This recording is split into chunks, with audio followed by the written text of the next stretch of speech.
سال 2002 کے موسم گرما کی ایک شام تھی۔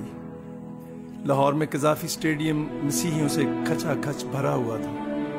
لاہور کے علاوہ دور و نزدیک سے لوگ عالمی شہرت یافتہ خداوند کی خادمہ میرلن ہکی کا پیغام سننے کے لیے فراہم ہوئے تھے۔ شعلہ بیاں میرلن ہکی پورے جوش سے کلام پیش کر رہی تھیں۔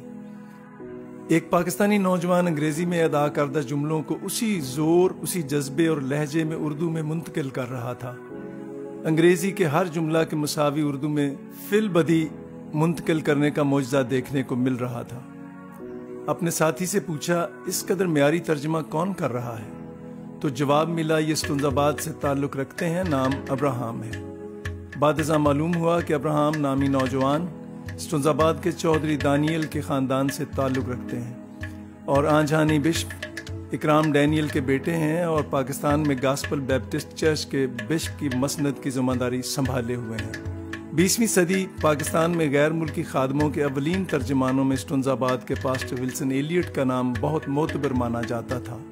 یہ سوچ کر فخر سے سر بلند ہوا کہ 21ویں صدی کے آغاز میں ستونز آباد نے پاکستان کی کلیسیا کو ایک غیر معمولی ترجمان پھر سے عطا کیا۔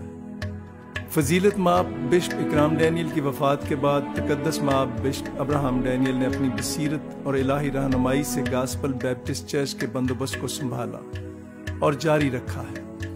ایک غیر معروف ضلع کے صدر مقام میں رہتے ہوئے انہوں نے اپنی بصیرت اور تدبر سے ملک اور بیرون ملک اپنی مؤثر جگہ بنائی ہے۔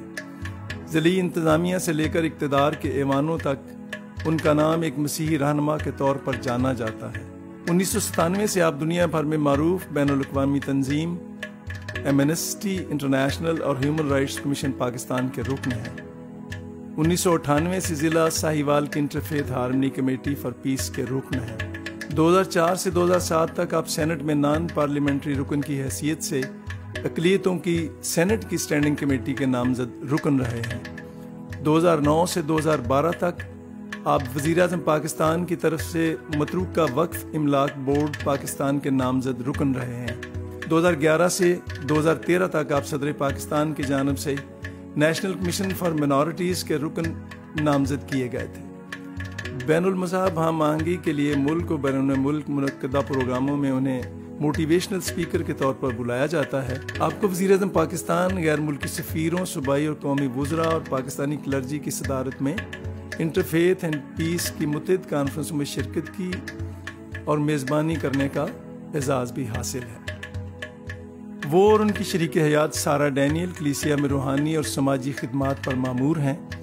گزرے سالوں میں ساہیوال جیسے ضلع میں رہتے ہوئے فضیلت مآب بشپ ابراہم ڈینیل صاحب نے ملک اور بیرون ملک میں نہایت مؤثر طریقے سے مسیحی برادری کی نمائندگی کی ہے، یوں کہ ان کے نام کے ساتھ ساہیوال کی پہچان ہونے لگی ہے۔ ہمیں فخر ہے کہ آپ کا تعلق ستونز آباد سے ہے۔ ہمیں فخر ہے کہ ستونز آباد نے پاکستانی مسیحیوں کی قیادت اور رہنمائی کے لیے ایک عالمی سطح کا رہنما عطا کیا ہے۔ فضیلت مآب بشپ ابراہم ڈینیل کی خدمات اور کامیابیوں کے اعتراف کے طور پر ہم ان کی خدمت میں نشان ستونز آباد ایوارڈ پیش کرتے ہیں۔